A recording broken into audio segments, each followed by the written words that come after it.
Amis du jour, chalutations. Pour les petits nouveaux, moi c'est Sekhmet, et je vous souhaite la bienvenue dans mon podcast littéraire. Dans mon émission, je vais tenter 3 fois par semaine de vous donner envie de découvrir des livres de tout poil, récents et moins récents. Alors, si ça vous tente, c'est par ici la suite. Aujourd'hui, je vais vous présenter le premier tome de la duologie Sous les sabots des dieux de Céline Chevet, publiée aux éditions Le Chat Noir. Dans ce premier tome de cette duologie, nous allons remonter le temps et partir à l'époque du roi Kim Chunchu aux alentours des années 650. À cette époque, Silla fait partie des 3 royaumes de Corée avec Baekje et Goguryeo. Les tensions entre Silla et Baekje sont importantes et ne cessent de croître proportionnellement aux liens que Silla tisse avec les Tang de Chine.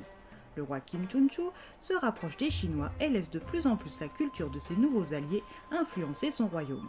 Le chamanisme ancestral tend à disparaître au profit du bouddhisme déjà adopté par l'élite de Silla.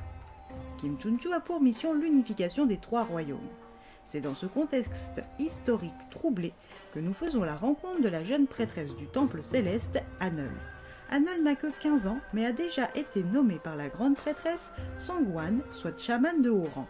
Il faut savoir que Hanul n'est pas une jeune prêtresse comme les autres, elle est la fille cachée de la grande prêtresse.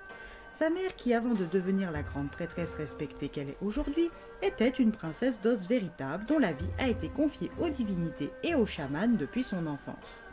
En principe, les hommes de son rang, les princes d'os véritables, forment la noblesse de Silla, les hauts dignitaires, les officiers, le clan royal, pendant que les femmes d'os véritables, elles, sont mariées et vouées aux dieux. Le père de la grande prêtresse, un prince d'os saint appartenant à la famille royale, a été renié à la suite d'une tentative avortée d'assassinat sur la personne de l'un des frères héritiers du trône. Le seul pardon qu'il a pu obtenir a été l'intégration de sa fille chez les chamans et non dans les maisons de plaisir de Sorabol, la capitale. Quelques années après son intégration, la grande prêtresse est tombée sous le charme d'un homme sans passé. De cette aventure naîtra Hanul et sa jumelle Minji. Les 2 fillettes ont été élevées cachées de la cour dans une simple famille de marchands avant que la première-née, Hanul, ne rejoigne le temple céleste et que sa jumelle embrasse la liberté et ne devienne empoisonneuse. Hanul est une jeune fille pleine de piété et a un cœur pur comme les enfants. Sa mère est beaucoup plus cynique sur leur rôle au sein du royaume de Silla. En ce jour de cérémonie, Hanul aide la grande prêtresse à se préparer. Elle est nerveuse et sa nervosité ne s'apaise pas lorsqu'elle reprend le chemin vers le temple céleste. Après ce devoir accompli et avant son intervention, Hanul part se ressourcer dans les écuries royales. Depuis bien longtemps, la jeune femme a oublié les effluves épicées de Sorabol au profit de celles des écuries royales. Elle a oublié le tumulte de la capitale, les bruits du marché et des artisans plongés dans le calme étouffant du temple céleste depuis trop longtemps. Mais aujourd'hui, l'agitation règne au temple et Hanul le sent, c'est de mauvais augure. Et la présence apaisante des chevaux lui est encore plus indispensable aujourd'hui que les autres jours. Son ami Dokman, un esclave écuyer de 17 ans, lui tient souvent compagnie.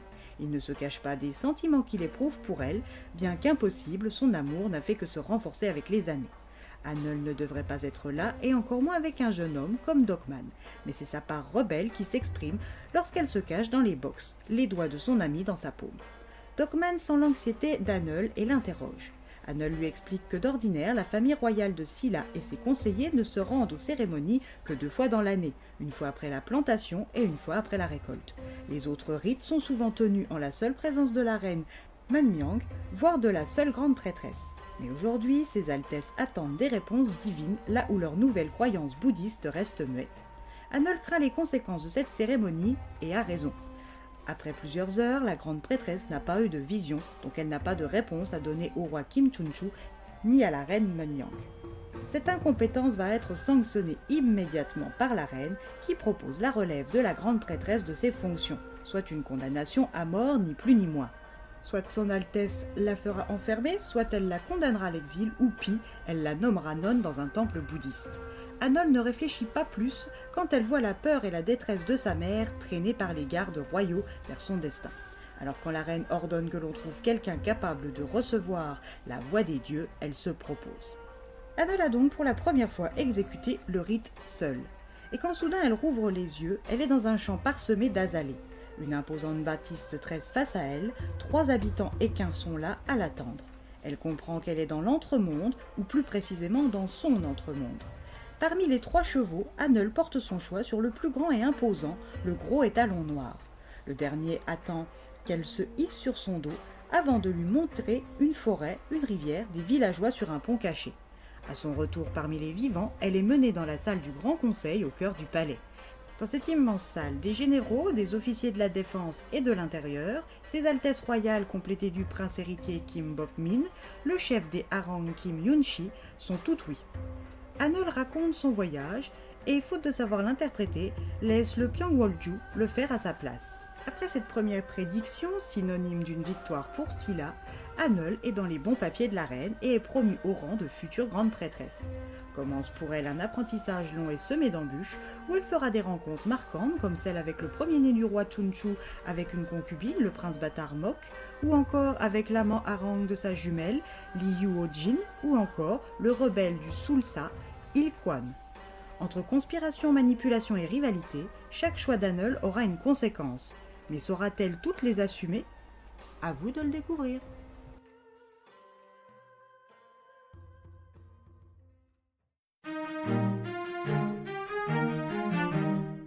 Une lecture qui tient toutes ses promesses, une plume fluide et agréable, une histoire vite prenante. Si comme moi vous êtes une K-drama addict avec une mention spéciale pour les historiques, ce premier tome est tout à fait fait pour vous. Et bien voilà, j'en ai fini pour aujourd'hui. J'espère que cet épisode vous aura plu et vous aura donné des nouvelles idées de lecture. Si vous souhaitez découvrir d'autres petits bonbons littéraires tout droit sortis de ma bibliothèque, je vous retrouve le mardi 10 septembre prochain pour un nouvel épisode. Et si d'ici là je vous manque de trop, vous connaissez le chemin sur Instagram, @leslectures de Sekhmet. Je vous y attends. Sur ce, chalut les amis et à la prochaine.